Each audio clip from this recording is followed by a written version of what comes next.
Boa noite, professor Frota. Meu nome é Vinícius Marques Reis. Minha matrícula é 2018 11 520. Eu sou aluno de Direito Tributário 2, da turma 7º semestre noturno, na Uniprojeção em Taguatinga. Gravando esse vídeo para compor a nota A1, né, referente a A1, vai ser nossa forma de avaliação, né? Eu escolhi o tema suspensão da exigibilidade do crédito tributário e vou começar a abordá-lo a partir de agora. Bom, a suspensão da exigibilidade do crédito tributário está previsto lá no artigo 151 do CTN. E ele traz 6 hipóteses que suspendem a exigibilidade do crédito tributário. Eu tenho um modo de gravar, né, modo mnemônico para concurso, que é o parcemode rela, né? As formas que suspendem a exigibilidade do crédito tributário: o parcelamento, o depósito, a moratória, os recursos e as reclamações administrativas, a liminar e mandado de segurança e a antecipação de tutela.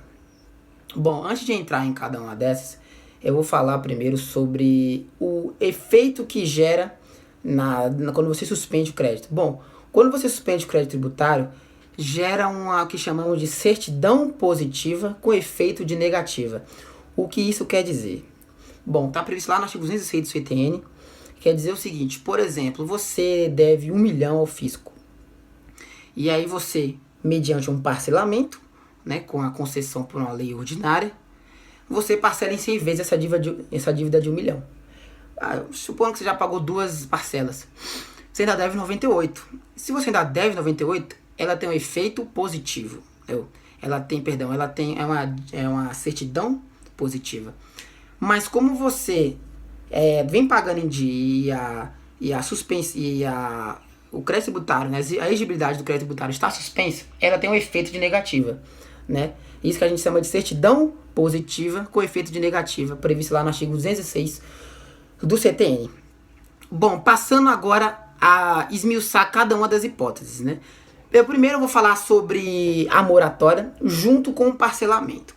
Porque o próprio parágrafo 2º do artigo 155 do CTN, quando está tratando sobre parcelamento, ele fala que subsidiariamente aplica-se ao parcelamento as disposições da moratória, né? Porque eles são parecidos demais. Esses dois institutos só têm uma diferença básica, que na moratória você concede a moratória para créditos definitivamente constituídos e não vencidos.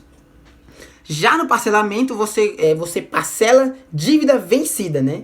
Então, parcelamento, dívida vencida, e moratória, dívida, créditos ainda não vencidos, né? Bom, agora falando a convergência entre os dois, né? O que assemelha os dois é que ambos têm a característica de dilatar o prazo para o pagamento, certo? Beleza, avançando um pouco o tema, a gente vai chegar no artigo 152 do CTN, que fala mais ou menos assim: a moratória somente pode ser concedida, inciso 1º, em caráter geral, e a linha B, que eu vou explicar, e inciso 2, em caráter individual. Vamos lá. Vamos diferenciar geral de individual. Na moratória ou parcelamento geral, é quando a União, mediante a concessão, né, de uma lei ordinária, autoriza uma moratória ou um parcelamento de um tributo federal. União, tributo federal, mediante a lei ordinária. Quando o Estado, mediante um tributo estadual, concede o município municipal e por aí em diante. Entende? Esse seria a linha A do inciso 1º, quando você concede para todo mundo em caráter geral e homogêneo, homodigual, ou seja, homogêneo quando a União, tributo federal, Estado, tributo estadual, municipal, tributo municipal e distrital, no caso, Distrito Federal. Agora, isso seria a linha A, né, do artigo 151, inciso 1. Agora, a linha B seria uma espécie de concessão geral heterogênea. Mas o que diabos é isso? Então, a heterogênea é quando a União concede simultaneamente um tributo federal e tributos estaduais, municipais, distritais ou municipais. Então, ou seja, eu percebo, heterogêneo de diferente, ou seja, a União ela concede tributos que são da competência de outros entes federados, por isso heterogêneo. Seria a linha B do artigo 152, inciso 1. Já a concessão em caráter individual ela quando o ente concede para apenas uma região ou um grupo específico. E aí vem uma diferença que não pode cair em pega de prova, que é a concessão em caráter geral. A concessão em caráter geral é por lei ordinária. A concessão em caráter individual não é por lei ordinária. A lei ordinária apenas autoriza a concessão. Quem concede é o despacho da autoridade administrativa. Então vamos lá. Caráter geral, concessão, lei ordinária. Caráter individual, concessão, despacho da autoridade administrativa. A lei ordinária apenas autoriza. E o parágrafo único do artigo 152, ele diz que esse despacho da autoridade administrativa não gera direito adquirido. Beleza?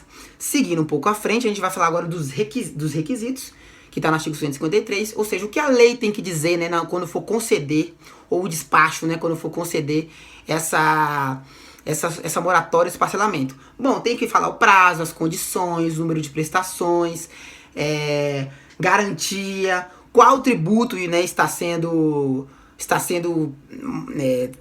parcelado, vai ficar em mora, né? Pronto, eu acho que esses são os assuntos, o que aborda o CTN de mais importante disso. Passando um pouco à frente, falar agora sobre o depósito. O depósito, a súmula 112 do STJ, ela só corrobora o que está expresso no CTN, né? Que o depósito deve ser em montante, integral e em dinheiro. Súmula 112 do STJ. E tem mais 3 súmulas importantes para falar sobre o depósito.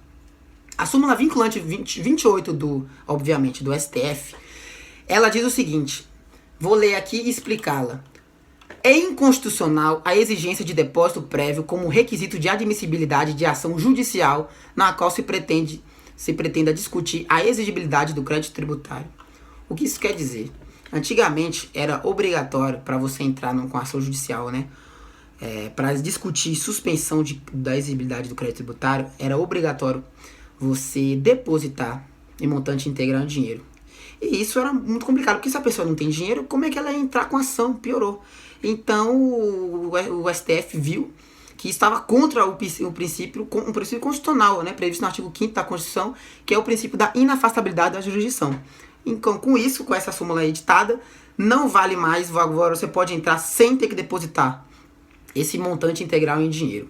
Agora, isso vale lembrar, né, sempre para toda regra tem uma exceção, não vale quando o assunto é ação de consignação em pagamento e embargos à execução fiscal.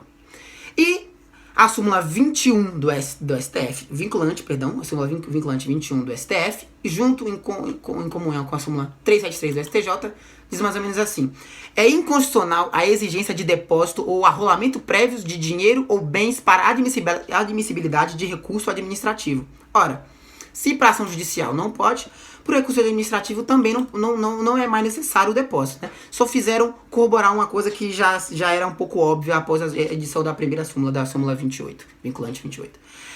Com isso a gente encerra o depósito, vou passar à frente, vou falar sobre reclamação dos recursos. É bem rápido, bem simples.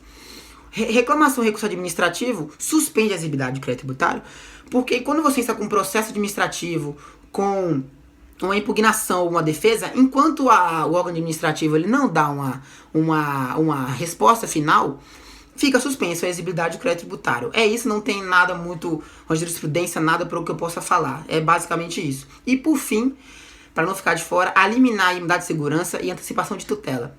Ambas têm a característica em comum.